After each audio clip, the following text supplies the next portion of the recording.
सर्वांनी खालून वरती डोंगर पाहिला असेल, परंतु आपल्याला कुठेही खालून गडावरती वर किल्ला आहे असं काही वाटतं का? वर डोंगर पाहायला मिळते की नाही? कारण आपल्याला किल्ल्याला कुठेही तटबंदी पाहायला मिळत नाही. जर काही एक मेन गेटची तटबंदी सोडली तर आपल्याला कुठेही एक किल्ल्याला तटबंदी पाहायला मिळत नाही. कारण या किल्ल्या संपूर्ण डोंगर हे ताशीव आकाराचे कडे सगळे, बरोबर की नाही? आणि आपण जोपर्यंत गेटमध्ये येत नाही तर आपल्याला गेट सुद्धा पाहायला मिळत नाही. या गेटचा आकार आपल्याला काहीसा गोमुखी किंवा वाघ नखी आकाराचा पाहायला मिळतो, बरोबर की नाही? मग याचा आकार पूर्वी असा गोमुखी आकाराचा का बनवला असेल? पूर्वी गेट तोडण्यासाठी लाकडी ओंडके, तोफेंचे वळ किंवा हत्तीचा वापर करायचे, बरोबर की नाही? परंतु लाकडी ओंडके गडावरती आणू शकते, हत्तीचा इतक्या वरती आणू शकत नाही, बरोबर ना?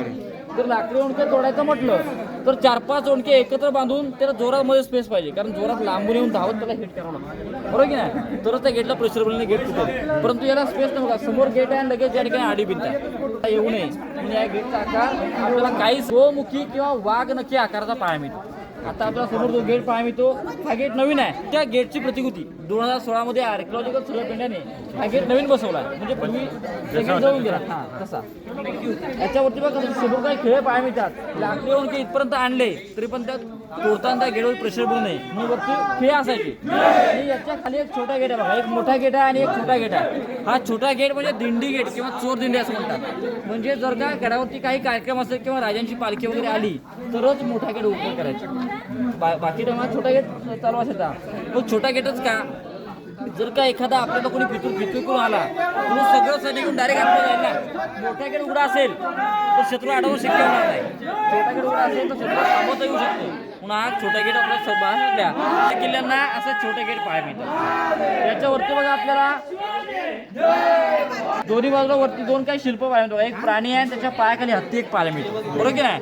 हा प्राणी म्हणजे शरप नावाचा प्राणी आहे जो की काल्पनिक आहे. शरप आता आपल्याकडे वाघ, सिंह, हत्ती, घोडे असे अतिशय हिंस्र प्राणी आहेत किंवा चपळ प्राणी आहेत. परंतु या पूर्वी या सगळ्या प्राण्यांना एकत्र करून हा एक शरप प्राणी तयार केलाय. त्याचं नाव शरप, जो की काल्पनिक आहे. असा प्राणी धर्तीवरती नव्हता. हा शरप प्राणी म्हणजे आपले स्वराज्य आणि त्याच्या पायाखाली जे हत्ती आहेत, हत्तीसारख्या बलाढ्य शाळांना पायदळी मिळवत हे हिंदवी स्वराज्य निर्माण केलं याचं प्रतीक म्हणजे शिल्प काढलं. लक्षात शिल्प का काढलं? त्याच्या खाली बघा समोर दोन्ही बाजूला दोन कमळाची फुलं आहेत. या किल्ल्याच्या आतमध्ये लक्ष्मी आणि सरस्वती वास करतायत याचं प्रतीक म्हणजे दोन्ही साईड दोन कमळाचे शिल्प काढले. आता तटबंदीच्या बघा वरती काही समोर असे काही खाच्या पाहायला मिळतात आहेत की नाही? याला इतिहासामध्ये जंग्या असं म्हणतात. म्हणजे याच्यावरती इथे जर का शत्रू आला, जंग्या जर का शत्रू इथे आला, आठवच्या पलीकडे गेला, गेट तोडण्याचा प्रयत्न केला तर वरती गरम त्या तेलाने भरली कढई किंवा गरम पाणी वरती तापून ठेवलं आणि या जंग्यामधून वरून खाली उतरायचं किंवा याच्या तटबंदीच्या वरून मोठमोठे दगड वरतून शत्रूचे टाकले. हे आपल्या राजांची गनिमिका म्हणजे कमी सैन्यामध्ये जास्त सैन्य रोखण्याची पद्धत नाही.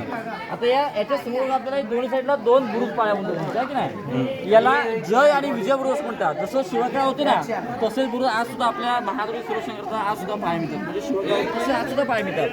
परंतु आपण महाराष्ट्राच्या सगळ्याच गड किल्ल्यांना आपण बुरुज पाहतो, बरोबर की नाही? म्हणजे एक भिंत आहे त्याला कर्व आकाराचा बुरुज, पुन्हा भिंत, बरोबर की नाही? मग बुरुज का बांधायचे कुणी सांगू शकतो? बुरुज आपण सरळ तटबंदी म्हणून बघू शकतो. मग असे बुरुज करायला मेहनत जास्त आहे, दगड जास्त आहे, सगळ्या गोष्टी सरळ तटबंदी एरिया कमी जाईल ना, सिक्युअर पण होईल.